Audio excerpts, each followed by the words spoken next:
Olá a todas, todos e todes.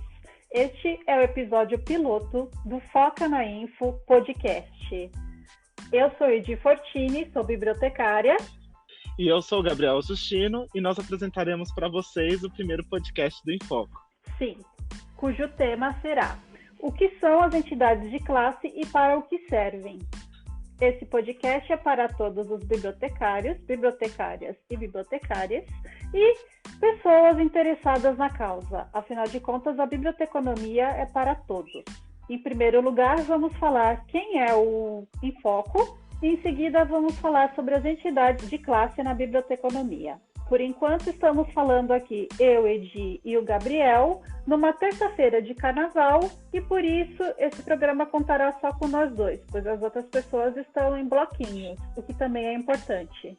Bom, é verdade, Edi. Então, a galera aí tá curtindo aí os bloquinhos aqui por São Paulo, ou, se tiver dinheiro também, indo pro Rio de Janeiro e Salvador, curtindo aí a vida, a folia de carnaval, e nós fomos escalados aí para passar esse feriadão aqui gravando esse piloto. Nada mais justo, não é mesmo? Exatamente. Ocupar a cidade, ocupar os nossos espaços públicos também é muito importante. Isso, inclusive as bibliotecas, né? São espaços que nós precisamos ocupar. Então vamos lá, fazer o bloquinho da literatura. Ou quem não gosta de ler também pode fazer o bloquinho da Netflix, não tem problema, tá tudo certo. Exato. Para começar, vamos falar um pouquinho sobre o Infoco. Então, ninguém melhor do que o Gabriel para falar um pouquinho para a gente. Ele foi uma das primeiras pessoas que trouxe essa ideia aí, já vai fazer 2 anos. E, Gabi, conta para a gente um pouquinho o que é o Infoco, por cima, assim, das pessoas. Conta para a gente. Eu acho que é engraçado a gente falar um pouco da história do Infoco, porque nós temos 2 anos. Como nasceu o Infoco, acho que uma palavra que resume como nasceu o Infoco é treta.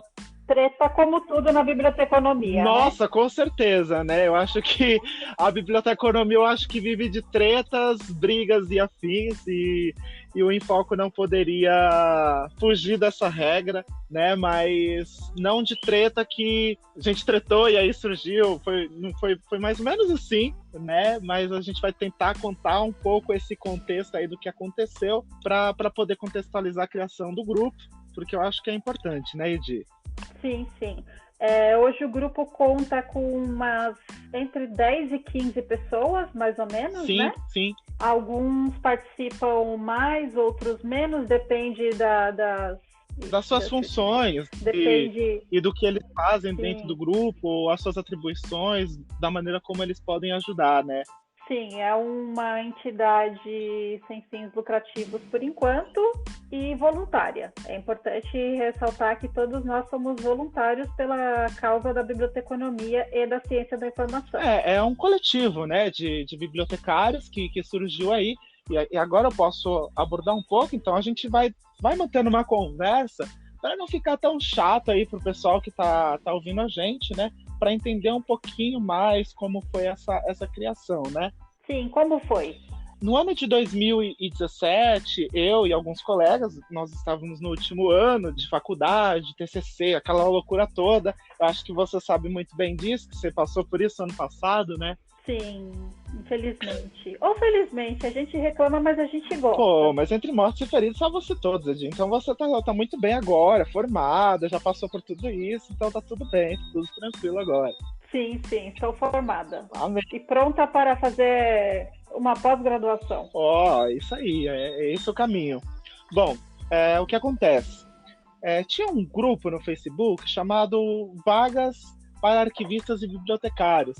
E aí foram levantadas umas discussões acerca de como estava o mercado de trabalho, enfim, como é que fazia, como é que estava, como é que não estava, isso tudo. E aí o pessoal começou uma discussão muito bacana naquele grupo, falando que a área realmente estava muito difícil você conseguir emprego, até mesmo fazer entrevista na área. Então isso foi uma coisa assim que levantou uma discussão, mas uma discussão boa. E, infelizmente, uma das administradoras, aliás, a única administradora do grupo, ela não gostou da discussão suscitada ali naquele e-mail, falou que o grupo não tinha essa finalidade, que o grupo era só para postar vagas e nada mais. E aí as pessoas elas começaram a criticar, falando, não, pera, mas como assim?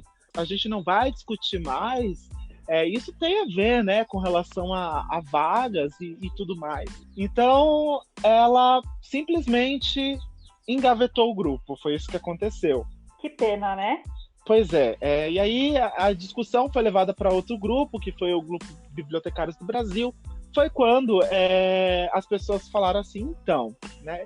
Aí começou aquela questão, né, de anuidade também, as questões relacionadas a órgãos de classe, né, sindicato, associação, CRBs, enfim. E aí foi suscitada a ideia, olha, por que a gente não cria, né, movimentos estaduais, articula os bibliotecários regionalmente para poder fazer alguma coisa pela biblioteconomia, né, fazer uma frente de defesa da biblioteconomia, dos bibliotecários, das bibliotecas.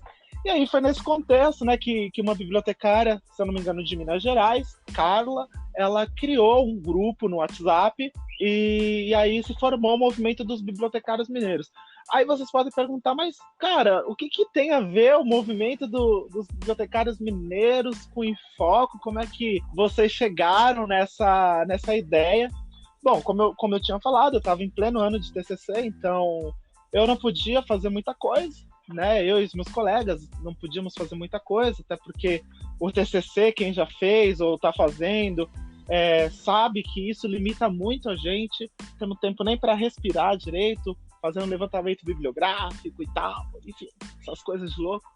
Então, eu fiquei acompanhando esse grupo dos bibliotecários mineiros para ver como é que eles se articulavam, como é que estava se dando ali as reuniões desse grupo. E aí, infelizmente, eu não consegui fazer nada, porque ninguém em São Paulo, pelo menos não do meu conhecimento, fez um agrupamento de bibliotecários, de profissionais para a defesa aqui da profissão do Estado. Foi aí que, em 2018, em janeiro já de 2018, eu chamei alguns colegas que se formaram comigo, outros que eu já conhecia da graduação, inclusive você, né, Edi? Eu estou aqui, claro, eu adoro participar de tudo, adoro me enfiar em tudo, adoro saber de tudo, como boa bibliotecária, aliás, né? Ah, com certeza, a pesquisa tá aí para isso, né?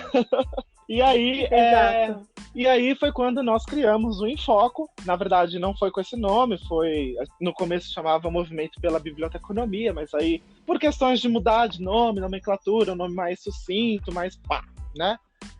Ficou Infoco. E aí, em 2018, nós começamos esse movimento aí de advocacy pelas bibliotecas, para defender, né, as entidades de classe, por isso que nesse primeiro episódio nós vamos falar sobre as entidades de classe, defendê-las, falando qual é a atribuição de cada uma, o que nós temos a ganhar nos associando às entidades de classe, e aí essa ideia, né, do Infoco, que é um coletivo de bibliotecários justamente para defender a profissão, defender bibliotecários, defender as bibliotecas, defender as entidades representativas.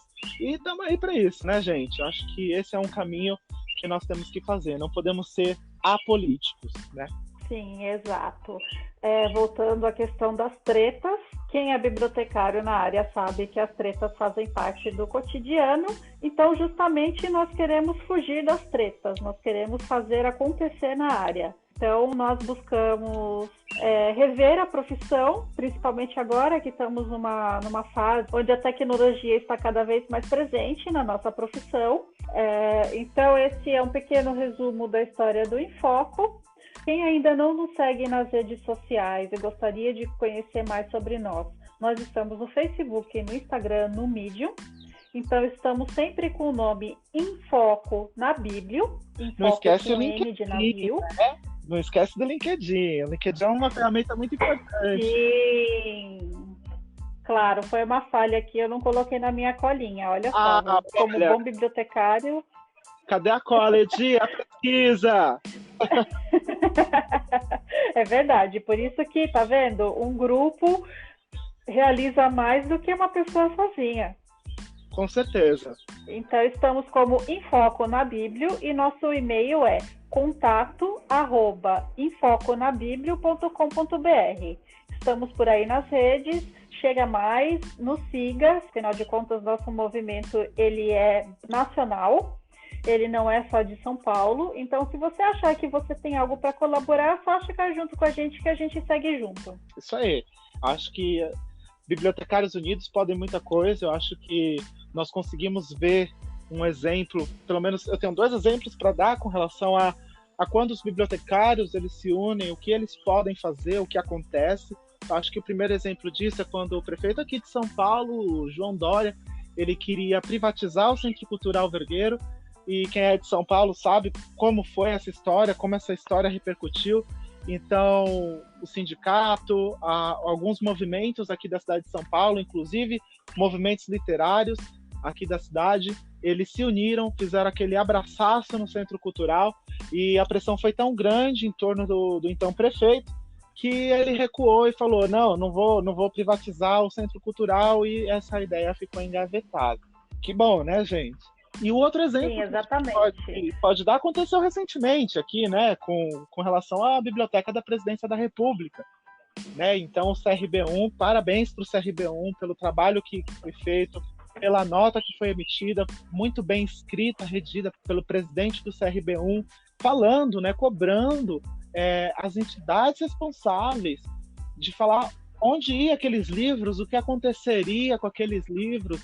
Né? Então, foi uma união ali da classe, repudiando essa questão de diminuir a Biblioteca da Presidência da República para abrigar, então, a primeira-dama. Então, após o CRB1 divulgar aquela nota, o CFB também, e ter muita repercussão na mídia, e os profissionais também fazendo a sua parte, divulgando em suas redes sociais, a própria primeira-dama já recuou e falou que não quer mais saber de diminuir a biblioteca para ser abrigada no seu programa de voluntariado da pátria. Né? Então, aí foi uma vitória muito grande também para a classe, que deu visibilidade para a classe e mostrou a força que nós temos quando nós nos unimos. Sim, exatamente. Por isso, o Enfoco visa justamente esse debate sobre a profissão e a união dos profissionais e parceiros da causa. Então, Edi, eu acho que é bom, já que a gente já contextualizou um pouquinho sobre o que é o Enfoco, esse movimento aí de advocacy, eu acho que seria bom você dar um panorama aí pra gente das entidades de classe que existem, aí você pode falar um pouquinho de uma delas, que é o CRB, e dar esse panorama e falar quais são as atribuições aí desse órgão, né, de classe, o que ele faz, como é que a gente pode trabalhar aí para fortalecê-lo. Sim, inclusive existe um artigo no nosso Medium muito bacana, a gente vai deixar o link aqui nas referências, que o artigo se chama O que são as entidades de classe e para o que servem. Ainda há muita dúvida entre o pessoal sobre o que é cada entidade, o que é cada órgão. Então vamos falar rapidinho sobre associação, conselho de classe profissional e sindicato. Associação é uma organização sem fins lucrativos. Conselho de classe profissional tem o papel de fiscalizar se a legislação relacionada está sendo exercida, e o sindicato, ou movimento sindical, ele defende os direitos dos trabalhadores. Então, vou falar rapidinho aqui sobre o CFB, que é o Conselho Federal de Biblioteconomia, e o CRB, que é o Conselho Regional de Biblioteconomia, que são alguns dos órgãos da biblioteconomia. O CFB completou 50 anos de atividade em 2015 e ele foi previsto na Lei 4.084 de 1962, que foi oficialmente instalado em março de 66. A princípio, ele foi constituído com 10 conselhos de classe e hoje ele conta com 14 conselhos regionais. O objetivo do sistema é atuar em prol da sociedade brasileira por meio de sua principal missão, que é fiscalizar o exercício profissional do bibliotecário. Ou seja, toda biblioteca deve ter um bibliotecário. Para o bibliotecário exercer essa função, ele precisa ser associado ao CRB. Hoje nós contamos com 14 CRBs, sendo eles CRB1, Distrito Federal, Goiás, Mato Grosso e Mato Grosso do Sul, CRB2, Pará, Amapá e Tocantins, CRB3, Ceará e Piauí, CRB4, Pernambuco e Alagoas, CRB5, Bahia e Sergipe, CRB6, Minas Gerais e Espírito Santo, CRB7, Rio de Janeiro, CRB8, São Paulo, CRB9, Paraná, CRB10, Rio Grande do Sul, CRB11, Amazonas, Acre, Rondônia e Roraima, CRB13, Maranhão, CRB14, Santa Catarina e CRB15, Paraíba e Rio Grande do Norte. Ufa, foi uma lista bem grande aí, hein? Sim, como ele fiscaliza a profissão do bibliotecário, então ele precisa estar presente em várias partes do Brasil aí para conseguir realizar a sua função. Certo. Você tem mais alguma coisa, Edi, para falar sobre o conselho? O que você acha da luta de classe através do conselho, as fiscalizações? Principalmente assim pela perspectiva aqui de São Paulo, né, que o nosso conselho é o CRB8. Alguma questão para colocar sobre as nossas atividades aqui em São Paulo? Sim, o CRB ele é bem importante e é importante também frisar que todas as pessoas pertencentes ao CRB elas são voluntárias. Então, existem eleições a cada 2 anos para se constituir o corpo de voluntários que vai atuar nesses órgãos. Muitos dos nossos ouvintes que podem estar ouvindo agora, eles também confundem essa questão, né?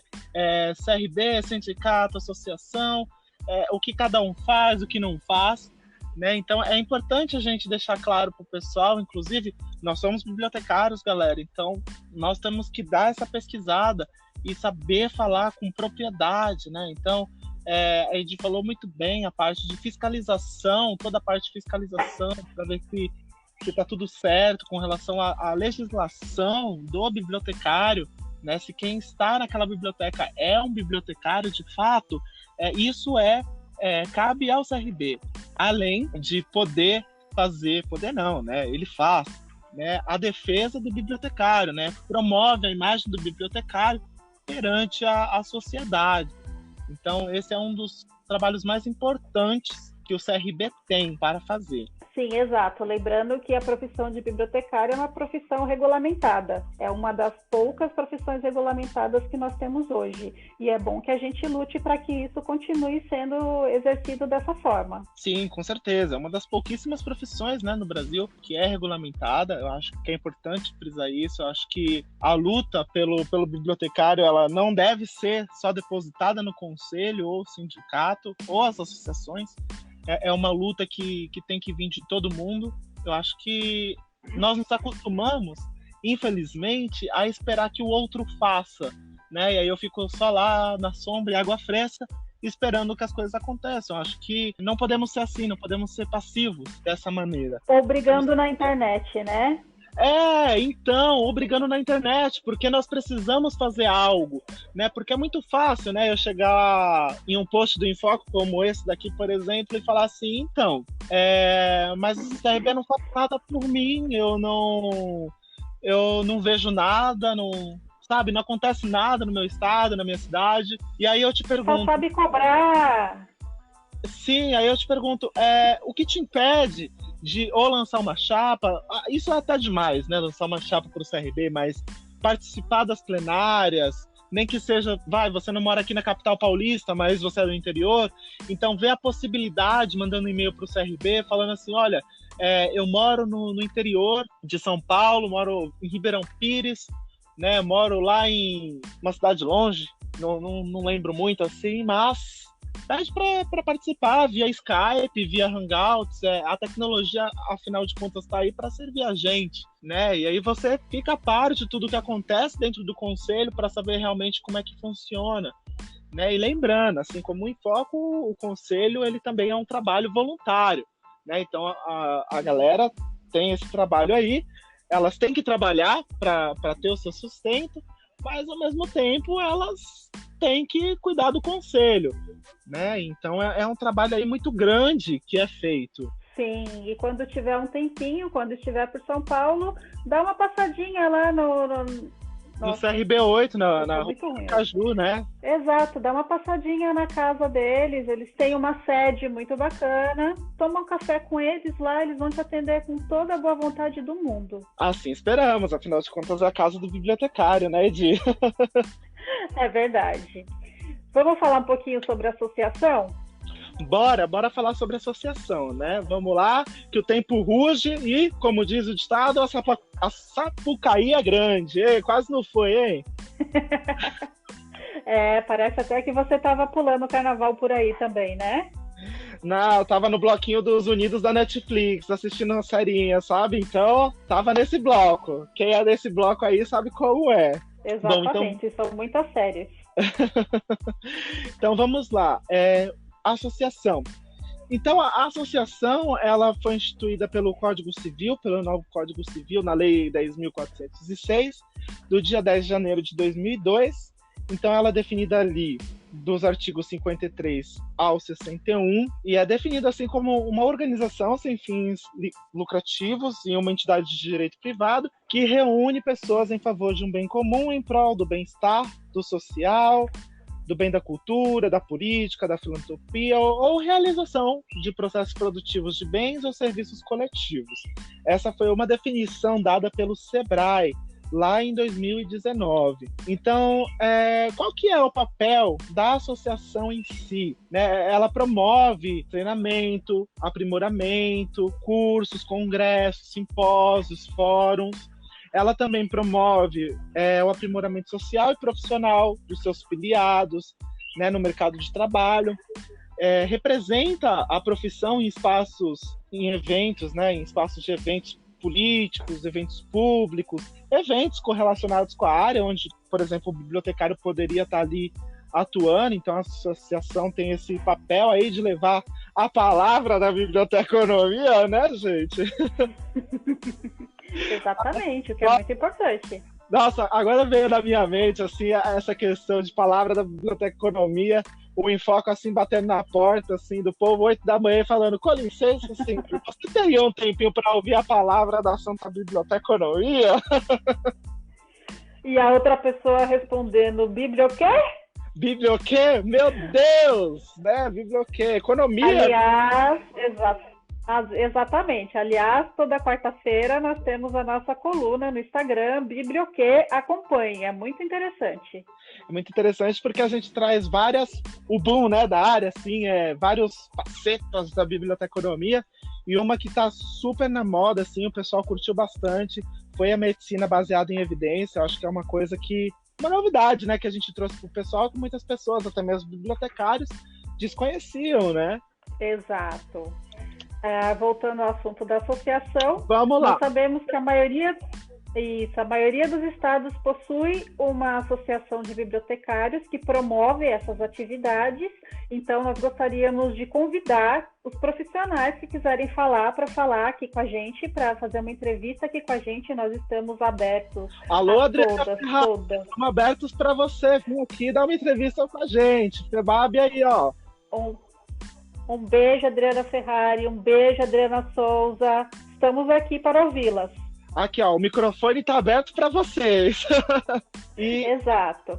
E aí, já que a gente tocou aí no assunto, a FEBAB, ela é uma agregadora de associações. Na verdade, ela é a Federação Brasileira que reúne as demais associações. Aqui no estado de São Paulo, nós não temos mais uma associação. Nós tínhamos, enfim, uma história triste. No outro podcast nós podemos contar essa história, né? Mas a FEBAB é o que nós aqui em São Paulo temos mais próximos de uma associação. Enfim, então aí você já começa a ver um pouquinho da diferença, né? Porque enquanto o CRB ele promove a imagem do bibliotecário, ele fiscaliza, né, os bibliotecários irregulares, né, pessoas de ensino médio, pessoas que ainda não têm a graduação em biblioteconomia, tirando essas pessoas desse lugar, colocando profissionais que podem exercer a profissão legalmente. Aí nós vemos que as associações elas têm esse papel de promover, né, um conhecimento. Então a gente aí, nesse ponto, a gente já vê uma diferença aí de associação e do CRB. Então, enquanto você pode ver, né, que o CRB ele tem esse papel de fiscalizar a profissão, de promover a imagem do bibliotecário perante a sociedade, nós vemos que as associações elas têm o papel de capacitar os profissionais, né, promovendo cursos, né, atualizando os profissionais, fazendo aquela famosa reciclagem, que é muito importante, né? Então, eu acho que é bem na pegada, assim, saí da graduação, tô há 10 anos fora, tô aí fora, assim, da área, e agora consegui um emprego de bibliotecário. Eita, Giovana, e agora? Né? A CR... Segura esse forninho. Caiu o forninho, caiu a CR, caiu o RDA, foi tudo, né? Então, é importante a gente estar numa associação justamente para se atualizar com esses cursos.